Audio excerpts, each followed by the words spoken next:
Haleluya, haleluya. Kami mengasihi Engkau Tuhan, dan kami bersyukur tiada Allah yang lain selain dirimu Tuhan, yang namamu Tuhan membawa kami pada keselamatan. Kami bersyukur, kami menyembahmu, kami menikmati hadirat-Mu Tuhan. Haleluya, kami menyembahmu, kami bersyukur Tuhan. Sungguh Yesus kami cinta padamu.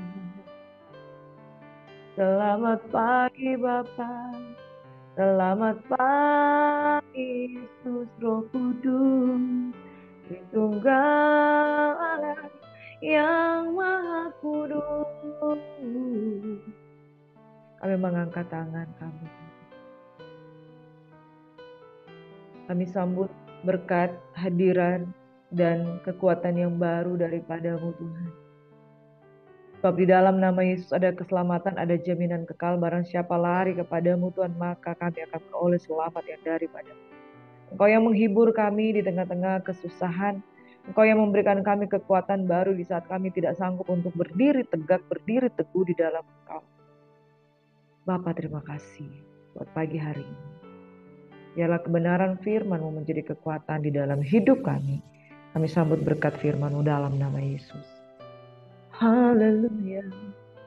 Amin. Thank you. Terima kasih. Haleluya. Shalom, selamat pagi sahabat Gasis yang diberkati oleh Tuhan Yesus Kristus. Puji syukur kehadirat Tuhan yang Maha Kudus. Pagi hari ini kita sambut berkat firman Tuhan dengan mata yang tertuju kepada Yesus Kristus Tuhan. Dalam Roma 8 ayat 28 berkata, kita tahu sekarang bahwa Allah turut bekerja dalam segala sesuatu untuk mendatangkan kebaikan bagi mereka yang mengasihi Dia, yaitu bagi mereka yang terpanggil sesuai dengan rencana Allah. Saudara yang diberkati oleh Tuhan kita Yesus Kristus, di tengah-tengah kejatuhan bangsa Israel, bangsa Yehuda, raja-raja yang harus menghadapi pertempuran dengan bangsa lain, Bani Amon, bangsa Moab, bangsa Aram, Syria, atau Asyur. Saudara yang diberkati oleh Tuhan Yesus Kristus, ada nabi-nabi yang dibangkitkan Tuhan, yaitu Nabi Elia dan juga Nabi Elisa, untuk membawa setiap orang-orang yang ada di Yehuda ataupun Israel, saudara, untuk tetap ada berjalan dengan Tuhan. Namun ada juga masanya ketika bangsa-bangsa di luar bangsa Israel, justru ketika mereka berhadapan dengan bangsa Israel, mereka justru menemukan Tuhan di dalam hidup mereka. Saudara, apa yang terjadi di dalam kehidupan bangsa Israel dan di tengah-tengah kehidupan bangsa Yehuda semata-mata untuk memperkenalkan bahwa Yesus Kristus dari dulu sudah ada, dinyatakan lewat Teofani, Kristofani, ataupun nubuatan-nubuatan yang akan menunjukkan bahwa juru selamat itu akan hadir di tengah-tengah bangsa Israel. Dan dengan berbagai cara Tuhan menunjukkan juga kepada bangsa lain bahwa hanya ada satu Tuhan, hanya ada satu Allah yang sanggup untuk memberikan keselamatan. Saudara yang diberkati oleh Tuhan Yesus Kristus, Roma 8 ayat 28 berkata, kita tahu sekarang bahwa Allah turut bekerja dalam segala sesuatu untuk mendatangkan kebaikan bagi mereka yang mengasihi Dia, yaitu bagi mereka yang terpanggil sesuai dengan rencana. Dan Tuhan tidak hanya sekedar memanggil bangsa Israel saja, tapi Tuhan juga memanggil bangsa di luar bangsa Israel.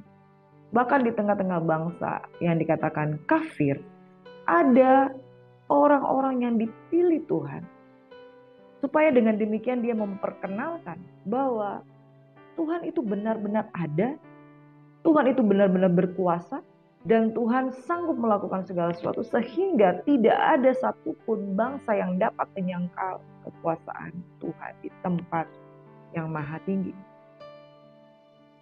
Saudara, di dalam kitab 2 Raja-Raja pasal 1 hingga pasal yang ke-10, kisah-kisah yang luar biasa menyatakan khususnya ada dua nabi yang spektakuler, yaitu Nabi Elia yang kita sudah pelajari beberapa waktu yang lalu.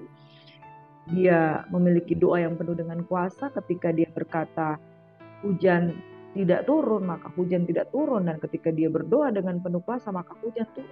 Dari situ Raja Ahab melihat dan 450 Baal itu mata mereka tercelik dan dunia mengakui bahwa hanya ada satu Tuhan. Saudara, peristiwa demi peristiwa mujizat itu terjadi di tengah-tengah bangsa Israel untuk membuktikan kepada dunia bahwa hanya ada satu Tuhan, hanya ada satu juru selamat, hanya ada satu Allah.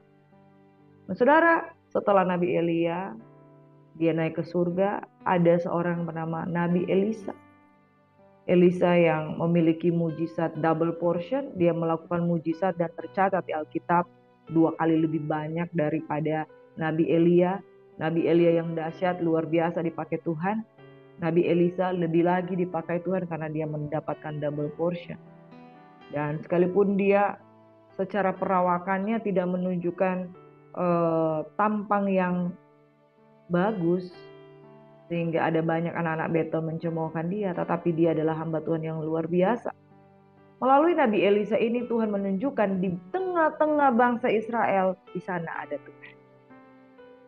Di dalam 2 Raja-Raja pasal 3 ada kisah Raja Yoram yang berperang melawan Moab. Jadi saudara, di sekitar bangsa Israel itu selalu dikelilingi dengan bangsa-bangsa yang siap menyerang mereka. Bangsa-bangsa kafir, bangsa-bangsa yang tidak mengenal Allah dipakai Tuhan untuk menegur selalu bangsa Israel. Namun di tengah-tengah peristiwa dramatis antara bangsa Israel dengan bangsa-bangsa yang lain yang menyerang mereka, ada banyak mujizat yang terjadi. Di tengah-tengah bangsa Israel ada mujizat yang terjadi melalui Nabi Elisa, yaitu minyak seorang janda, bagaimana dia Tuhan mengalirkan minyak yang berkelimpahan dengan dia sehingga dicukupkan kehidupannya. Lalu ada seorang perempuan Sunem yang mandul tapi kemudian diberikan anak, anaknya itu kemudian meninggal dunia tetapi bangkit kembali oleh karena mujizat yang Tuhan nyatakan lewat Nabi Elisa. Lalu ada maut atau racun dalam kuali yang membahayakan banyak orang, tetapi itu pun maut itu disembuhkan oleh Nabi Elisa. Lalu secara mujizat bangsa Israel itu ada diberi makan 100 orang, dan kemudian hal yang luar biasa yang saya rindu untuk bagikan buat kita semua yaitu bagaimana Panglima Aram yaitu Naaman disembuhkan. Dan masih banyak mujizat lain yang Tuhan nyatakan lewat Nabi Elisa, yaitu kapak timbul mengapung. Kapak yang dengan bobot dengan bahan dari besi yang tidak mungkin mengapung itu dibuat mengapung ketika dicari oleh mereka. Selanjutnya ada tindakan Elisa dalam peperangan melawan Aram, lalu tindakan Elisa pada waktu Samaria dikepung, dan raja yang menolong perempuan Sunem yang pernah diberkati dengan seorang anak itu, saudara. Kemudian ada Elisa di Damsyik. Selanjutnya ada riwayat raja-raja raja-raja Israel dan Yehuda, yaitu Raja Yoram, yaitu Raja Yehuda, Raja Ahasia, Raja Yehuda, juga Yehu yang menjadi Raja Israel. Kemudian Yoram dan Ahasia dibunuh, dan selanjutnya istri Ahab itu kemudian Isabel dibunuh. Dan Yehu memundahkan keluarga Ahab, dan Yehu menghapuskan penyembahan Baal. Saudara yang diberkati oleh Tuhan kita Yesus Kristus, drama yang dihadapi oleh raja-raja Israel oleh karena mereka tidak dengan sungguh-sungguh mencari Tuhan sama seperti Daud, makanya mereka ditimpakan kemalangan. Namun ada satu kisah yang luar biasa yang kita akan pelajari pada pagi hari ini, yaitu Panglima Naaman. Saudara, Panglima Naaman mengalami kusta, dan dari sini kita belajar kebenaran firman Tuhan bahwa Melalui pergumulan, di balik pergumulan kita dapat mengenal kuasa Tuhan yang sungguh dahsyat dan luar biasa. Kisah dramatis ini dapat kita baca di dalam 2 Raja-Raja 5. Firman Tuhan berkata seperti ini.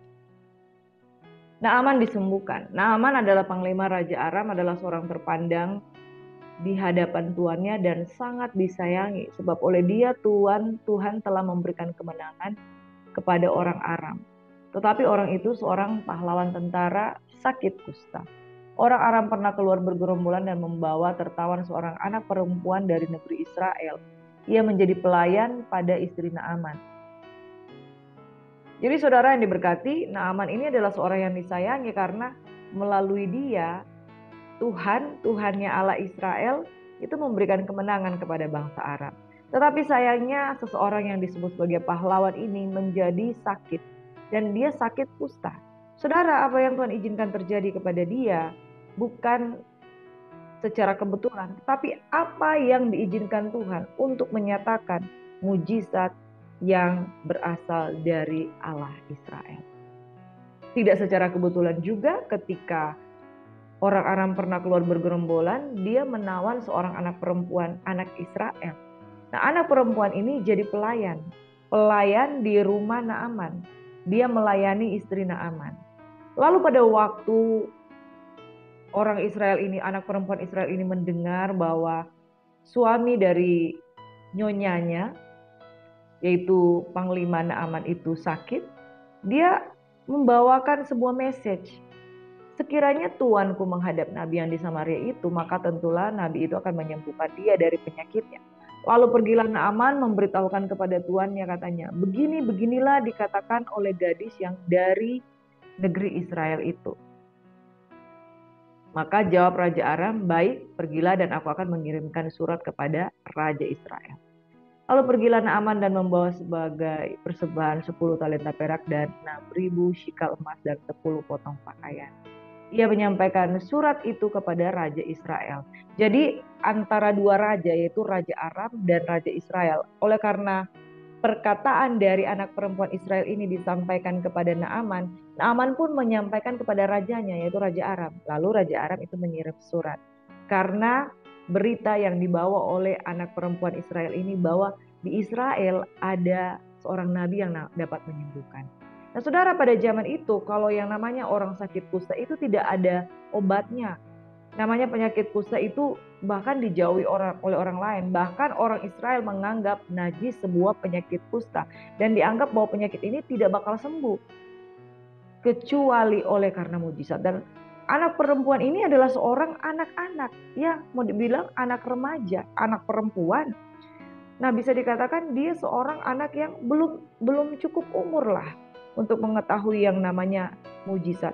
Tetapi dia punya iman dan disampaikan kepada tuannya dan dia katakan ada Tuhannya orang Israel dan ada nabi yang bisa menyembuhkan. Saudara yang diberkati oleh Tuhan Yesus Kristus, saya mau katakan pada hari ini, kalau hari ini engkau mendengarkan tentang kuasa Tuhan, jangan engkau berhenti sampai di dirimu sendiri, tapi sampaikan kepada orang lain bahwa mereka juga membutuhkan mujizat, membutuhkan pertolongan daripada Tuhan. Jangan berhenti memberitakan kabar baik, jangan berhenti memberitakan Injil, jangan berhenti memberitakan kebenaran baik atau tidak baik waktunya. Seorang anak kecil, seorang anak perempuan yang tidak pengalaman, ketika dia menyampaikan sesuatu, apakah tuannya bisa mendengar? Tapi ternyata tuannya bisa mendengar. Saudara, seringkali ketika kita mau menyampaikan satu kebenaran, kita mau menyampaikan informasi yang baik, kadang kita merasa, saya tuh nggak layak. Saya tuh merasa nggak perlu menyampaikan kepada orang lain. Padahal berita yang dibawa ini mungkin itu penting bagi orang lain. Dan itulah yang dilakukan oleh seorang anak perempuan ini. Ketika dia menyatakan tentang berita bahwa ada seorang nabinya orang Israel yang dapat menyembuhkan, dia menyampaikan tanpa takut. Dan saudara yang diberkati oleh Tuhan Yesus Kristus, ada berapa banyak orang-orang yang tidak mau memberitakan kabar baik kepada orang lain, pada banyak orang lain yang membutuhkan. Hari ini saya mau katakan bahwa jangan berhenti memberitakan kabar baik, jangan berhenti menyampaikan kebenaran Injil kepada orang lain. Mungkin ada orang lain yang membutuhkan. Lalu segera sesudah Raja Aram menyurat kepada Raja Israel membaca surat itu dan dikoyakkannya pakaiannya serta berkata, Allahkah aku ini yang dapat mematikan, menghidupkan, sehingga orang ini mengirim pesan kepadaku supaya sembuhkan seorang dari penyakit kustanya? Tetapi sesungguhnya perhatikanlah dan lihatlah, ia mencari gara-gara terhadap aku. Jadi Raja Israel itu begitu menerima surat, dia marah, reaksinya marah. Namun segera sesudah didengar oleh Nabi Elisa, abdi Allah itu, bahwa Raja Israel mengoyakkan pakaiannya, dikirimnyalah pesan kepada Raja. Bunyinya, mengapa engkau mengoyakkan pakaian? Biarlah ia datang kepadaku, supaya ia tahu bahwa ada seorang nabi di Israel. Saudaraku yang diberkati oleh Tuhan Yesus Kristus, Tuhan turut bekerja dalam segala sesuatu untuk mendatangkan kebaikan bagi setiap orang yang mengasihi Dia. Dan saudara yang diberkati oleh Tuhan Yesus Kristus, ketika peristiwa Naaman ini justru untuk membungkam dunia, justru untuk membuktikan kepada dunia ada Allah yang sanggup untuk menyembuhkan. Makanya Elisa bilang, kenapa kamu mengoyakkan pakaianmu? Bilang, ada Nabi Israel di sini, ada Nabi Allah Israel di sini yang sanggup untuk memberitakan firman Tuhan bagi setiap orang yang mau datang kepada Tuhan. Nah, saudara yang berkati, lalu selanjutnya Elisa menyuruh seorang suruhan kepadanya mengatakan, pergilah mandi 7 kali dalam sungai Yordan, maka tubuhmu akan pulih kembali sehingga engkau menjadi tahir. Tetapi pergilah Naaman dengan gusar sambil berkata, aku sangka bahwa setidak-tidaknya ia datang keluar dan berdiri memanggil nama Tuhan Allahnya, lalu menggerak-gerakkan tangannya di atas tempat penyakit itu, dengan demikian menyembuhkan penyakit kustaku. Bukankah Abana dan Parpar, sungai-sungai Damsyik, lebih baik dari segala sungai di Israel? Bukankah aku dapat mandi di sana dan menjadi tahir? Kemudian berpalinglah ia pergi dengan panas hati.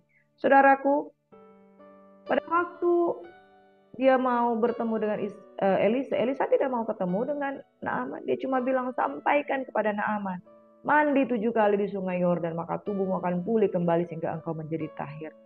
Egonya dari Naaman sombong sekali. Dia berkata, sombong sekali nabi ini, tidak mau keluar datang untuk menemui aku. Setidaknya dia datang menggerak-gerakkan tangannya di atas tempat, di atas penyakit itu dan menyembuhkan penyakit kusta. Lagi pula dia berkata, kenapa harus sungai Yordan? Kenapa bukan Abana, Parpar, sungai Damsyik, dan segala sungai-sungai yang lain yang jauh lebih baik? Dia pergi dengan panas hati. Saudara, terkadang manusia itu mereka-reka dan menerka-nerka apa yang akan Tuhan buat seperti apa yang ada di mindsetnya dia. Dan itulah yang dilakukan Naaman. Dia pikir, kenapa bukan sungai ini? Kenapa dia tidak mau datang menggerak-gerakkan tanganku? Kadangkala kita mengukur mujizat dengan cara pandang kita menurut apa yang kita mau dan bukan menurut apa yang Tuhan mau. Padahal apa yang Tuhan lakukan adalah untuk menguji hati kita. Apakah kita ada kerendahan hati? Mau datang kepada Tuhan. Tuhan mau menyuruh yang gampang, tapi kenapa Naaman mau menginginkan hal yang sulit? Bahkan pegawai-pegawainya berkata di dalam ayat yang ke-13. Bapak, seandainya Nabi itu menyuruh perkara yang sukar padamu, bukankah Bapak akan melakukannya juga? Apalagi sekarang, ia kan hanya berkata, mandilah 7 kali, engkau akan menjadi tahir. Dan perkataan ini juga membukakan pikiran dari Naaman. Betul juga ya. Kalau untuk kesembuhan, orang akan melakukan apa saja. Saudara, orang sanggup menjual harta, orang sanggup menjual rumah. Tapi kadangkala hal yang gampang, orang tidak mau melakukan. Ada banyak orang-orang yang mau sembuh, tapi tidak mau percaya mujizat. Mujizat itu gratis. You come for free untuk sebuah kesembuhan. Tapi orang lebih memilih untuk bayar mahal untuk bisa operasi di luar negeri. Dan tidak mau menyerahkan hidupnya untuk percaya pada Tuhan. Yang Tuhan mau adalah kita mau sungguh-sungguh percaya kepada Tuhan. Apapun sakit penyakit kita, datang kepada Tuhan dengan sungguh-sungguh. Bukan uangmu yang menyelamatkan, tetapi caramu datang kepada Tuhan. Tetapi manusia lebih sering mencari perkara-perkara yang sulit untuk mendapatkan kesembuhan dibandingkan untuk melakukan hal yang gampang, yaitu hanya percaya saja kepada Tuhan dan taat melakukan apa yang Tuhan mau. Yang diperintahkan itu tidak sulit. Mandi 7 kali. Kalau engkau disuruh melakukan yang sulit, pasti engkau juga akan melakukannya untuk sebuah kesembuhan. Bahkan engkau sanggup untuk membayar untuk sebuah kesembuhan. Seringkali manusia seperti itu. Yang diminta Tuhan adalah taat, percaya, melakukan ketetapan Tuhan. Tapi yang kita mau lakukan adalah lebih banyak daripada itu. Karena pada dasarnya manusia sulit untuk percaya. Hal ini juga menampar dalam kehidupan Naaman. Seolah-olah ditampar, kamu punya uang, kamu pasti akan melakukan banyak hal untuk mencari kesembuhan. Yang diperintahkan kepadamu adalah hanya mandi. Di sini saudara, Untuk terjadi sebuah mujizat, kita harus tanggalkan ego kita. Tanggalkan ego untuk berpikir seperti apa yang kita pikir dan berpikir seperti apa yang Tuhan mau. Kemudian turunlah ia membenamkan dirinya 7 kali di sungai Yordan sesuai dengan perkataan abdi Allah itu. Saudara, seseorang yang mendengarkan firman Tuhan tidak pandang siapa yang menyampaikan. Tetapi kalau dia menangkap firman itu dengan sungguh-sungguh, dengan bulat-bulat, maka saudara akan melihat bahwa karya Tuhan yang luar biasa akan terjadi, mujizat itu nyata. Pulihlah tubuhnya kembali seperti tubuh seorang anak, dan ia menjadi tahir. Saudara, ketaatan itu mutlak di hadapan Tuhan. Dengarkan firman Tuhan, taat perintah Tuhan, maka saudara akan melihat karya Tuhan yang luar biasa melakukan mujizat itu nyata terjadi di dalam kehidupan kita, saudara. Kemudian kembalilah ia dengan seluruh pasukannya kepada abdi Allah itu. Setelah sampai, tampillah ia depan Elisa dan berkata, sekarang aku tahu. Tadi dia sudah dengar dari anak perempuan Israel itu, tapi dia nggak percaya. Dia baru percaya ketika dia sungguh-sungguh taat dan melakukannya. Kemudian kembalilah dia dengan pasukannya dan berkata, sekarang aku tahu bahwa di seluruh bumi tidak ada Allah kecuali di Israel. Saudara, seseorang yang sudah mengalami Tuhan, dia pasti tidak akan berhenti menyaksikan kebaikan Tuhan. Karena itu terimalah kiranya suatu pemberian dari hamba-Mu ini. Tetapi Elisa menjawab, demi Tuhan yang hidup, yang di hadapannya aku menjadi pelayan, sesungguhnya aku tidak akan menerima apa-apa. Dan walaupun Naaman mendesaknya supaya menerima sesuatu, ia tetap menolak. Gehazi, bujang dari Elisa, mengejar penerimaan itu. Kemudian dia juga mendapatkan penyakit. Saudara, mujizat Tuhan tidak dapat dibeli dengan uang. Apalagi kalau dengan ego kita mau mengukur kebaikan Tuhan dengan kesanggupan kita, dengan kemampuan kita. Nggak bisa, saudara. Mujizat Tuhan tidak bisa dibeli. Apa yang kita pelajari dari kisah Naaman pada pagi hari ini, saudara? Ingat, Tuhan sanggup untuk menyembuhkan. Tidak ada alasan untuk tidak percaya. Sekalipun yang Tuhan perintahkan kepadamu adalah hal-hal yang mungkin unik, pergilah. Benamkan dirimu 7 kali di dalam sungai Yordan. Tapi kalau itu dari Tuhan, Tuhan pasti akan sanggup menyembuhkan. Jangan pakai pikiran kita sendiri. Dan yang kedua, saudara, Tuhan tidak memandang muka, suku, pangkat, jabatan. Naaman ini seseorang panglima, seseorang yang dikenal baik, punya popularitas, punya jabatan. Tapi Elisa tuh tidak mau datang kepada dia. Justru dia yang mau datang kepada Elisa. Elisa cuma menyampaikan firman yang disampaikan oleh Tuhan. Karena apa, saudara? Bukan karena punya jabatan Tuhan mau melawat dia. Bukan karena dia seseorang yang dari bangsa Aram. Dia seseorang yang panglima, yang punya jabatan, punya uang, dan lain sebagainya. Seorang hamba Tuhan yang melayani tidak boleh melihat kepangkatan, harga diri dari seseorang. Semua dikasihi oleh Tuhan. Demikian juga Tuhan tidak memandang muka, suku, pangkat, atau jabatan. Semuanya dikasihi oleh Tuhan. Ada amin? Yang berikutnya, lewat peristiwa dari Naaman, Tuhan melihat kok kerendahan hati. Bagaimana seseorang Naaman yang punya gengsi, kemudian dia mengambil bagian di dalam kerendahan hati. Karena apa yang difirmankan Tuhan itu adalah sebuah perintah, dan setiap orang yang taat tunduk kepada Tuhan, kalau dia nggak punya kerendahan hati, dia nggak akan mampu taat, saudara. Ini panglima Aram mau merendahkan hati datang kepada bangsa Israel, percaya kepada Allah Israel, dan yang diperintahkan kepada dia itu adalah suruh membenamkan diri di sungai yang menurut dia adalah sungai yang kotor. Tuhan melihat kerendahan hati. Ketika pegawai-pegawai dari Naaman itu sendiri menegur dia menerimanya. Saudara, ada beberapa level kerendahan hati yang kita lihat dari diri Naaman. Ketika dia mendengarkan informasi dari, kalau dikatakan orang yang seseorang tawanan yang kemudian dipekerjakan, itu dikatakan budak. Jadi budak Israel itu ketika dia menyampaikan informasi, dia mendengar. Yang kedua, ketika Elisa menyampaikan firman Tuhan bahwa dia harus membenamkan diri di sungai Yordan, egonya sempat muncul, tapi dia merendahkan hati dengan mendengarkan nasihat dari pegawainya. Dan ketika dia juga datang kepada bangsa Israel, itu bagian dari kerendahan hati. Ketika dia memutuskan untuk masuk ke dalam sungai Yordan, membenamkan diri, itu bagian dari kerendahan hati. Saudara yang diberkati oleh Tuhan Yesus Kristus. Seseorang yang mau mencari mujizat, kalau dia tidak mengambil bagian dalam kerendahan hati, dia tidak akan masuk ke dalam level lebih lagi dengan Tuhan. Karena Tuhan selalu menginginkan orang-orang yang membuka hati. Kalau mau datang mujizat, mencari mujizat daripada Tuhan, Tuhan gak cari uangmu, Tuhan gak cari hartamu, tapi Tuhan mau cari ketika engkau mau sungguh-sungguh mencari Tuhan. Ada hal yang harus kita korbankan. Korban perasaan, korban harga diri, korban juga harta, korban juga pola pikir kita yang harus kita salibkan di hadapan Tuhan. Kerendahan hati itu mutlak kalau mau mencari Tuhan. Naaman adalah seorang Aram, seorang panglima. Dia mau merendahkan diri mendengarkan informasi dari seorang anak perempuan Israel. Dan saudara, ketika dia membenamkan diri, egonya itu dia sangkal sesangkal-sangkalnya. Sehingga kusta itu diubahkan. Dia menjadi seperti bayi yang baru lahir. Ini menunjukkan bahwa kalau mau taat saudara, gak bisa kita membenamkan diri di dalam mujizat Allah dengan ketaatan yang setengah-setengah. Tuhan akan tahu. Tuhan tahu hatinya. Tapi Naaman sungguh-sungguh merendahkan hati. Makanya dia mengalami mujizat Tuhan yang luar biasa. Kalau saudara pura-pura rendah hati, saudara tidak akan mengalami mujizat.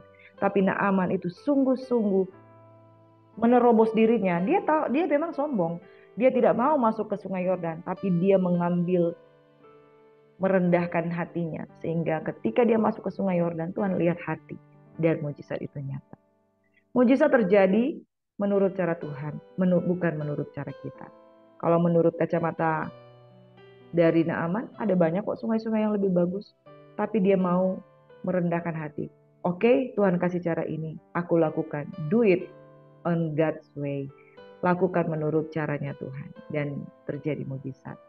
Yang terakhir saudara, ketika dia mau memberikan persembahan kepada Elisa, ditolak oleh Elisa. Ini kesembuhan ini bukan sesuatu yang bisa dibayar.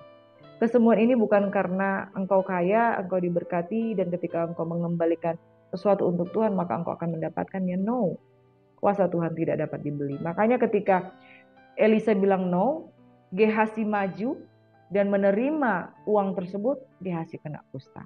Saudara, pada waktu Tuhan ingin membuktikan bahwa kuasa Tuhan tidak dapat dibeli, jangan ukur kuasa Tuhan dengan uang. Karena kita tidak akan berhasil. Pelajaran dari kisah Naaman bahwa tidak ada satupun yang kebetulan. Anak Israel yang dibawa masuk ke rumah Naaman tidak ada satu yang kebetulan. Naaman yang mendapat kusta tidak ada satupun yang kebetulan. Karena dengan demikian bangsa Aram melihat bahwa ada Tuhan di Israel. Perkataan dari Nabi Elisa yang berkata, "Mengapa engkau mengoyakkan pakaian? Biarlah ia datang kepadaku, supaya mereka tahu bahwa ada seorang nabi di Israel." Firman Tuhan berkata di dalam Roma 8 ayat 28, kita tahu sekarang bahwa Allah turut bekerja dalam segala sesuatu untuk mendatangkan kebaikan bagi mereka yang mengasihi Dia, yaitu bagi mereka yang terpanggil sesuai dengan rencana Allah. Dan Tuhan juga punya rencana untuk Naaman, Tuhan punya rencana untuk mengasihi dia, Tuhan punya rencana untuk membuat dia menjadi saksi bagi bangsa-bangsa. In all things, God works for the good of those who love Him. Saudara, ketika ada mujizat, ketika engkau mengharapkan mujizat daripada Tuhan, karena engkau mengalami sakit penyakit, saya percaya itu merupakan cara Tuhan untuk membuat engkau menjadi berkat, untuk membuat engkau menjadi saksi. Ambil bagian dalam kerendahan hati, pakai caranya Tuhan, bukan pakai caranya kita. Jangan beli mujizat dengan uang, tetapi bayar harga dengan kerendahan hati. Maka saudara dan saya akan melihat Tuhan masih melakukan mujizat. Mujizat yang dialami oleh Naaman, dia ditahirkan, dikuduskan, tubuhnya seperti bayi yang baru lahir. Kusta, penyakit yang tidak bisa disembuhkan, pada waktu itu mampu Tuhan sembuhkan. Dan apapun penyakitmu saat ini, mungkin penyakitmu itu tidak ada obat, belum pernah diketahui oleh dunia medis. Tapi ketika engkau sungguh-sungguh percaya, Tuhan sanggup melakukan mujizat. Pagi hari ini angkat kedua tanganmu dan serahkan hidupmu kepada Tuhan dan katakan, God, thank you Lord. Bapa di surga, terima kasih buat pagi hari ini. Kami sambut berkat firman-Mu, Allah yang dahsyat, yang luar biasa, yang sudah memberkati kehidupan kami. Kami berterima kasih buat pagi hari ini. Kami sambut firman-Mu, bahwa Engkau Tuhan masih sanggup untuk menyembuhkan, bahwa Engkau Tuhan yang masih sanggup untuk memulihkan, bahwa Engkau Tuhan yang masih sanggup untuk memberikan kami pengharapan. Dan kami percaya Allah turut bekerja dalam segala sesuatu. Justru di balik peristiwa pergumulan, sakit, penyakit, atau apapun yang kami alami, Tuhan akan membawa kami dalam pengenalan lebih lagi. Naaman mengenal Tuhan oleh karena mujizat yang dialami. Naaman belajar merendahkan diri oleh karena cara Tuhan untuk menundukkan dia. Lewat masalah ada mujizat dan ada keselamatan yang daripada Tuhan. Bapak, terima kasih buat pagi hari ini. Keselamatan yang kau sediakan bagi kami sambut firman-Mu, kekuatan baru menjadi bagian kami. Dalam nama Yesus, kami siap untuk melangkah. Kami percaya mujizat hari ini terjadi dalam nama Yesus. Amin. Shalom and God bless you. Tuhan Yesus memberkati kita semua. Selamat beraktivitas. Shalom.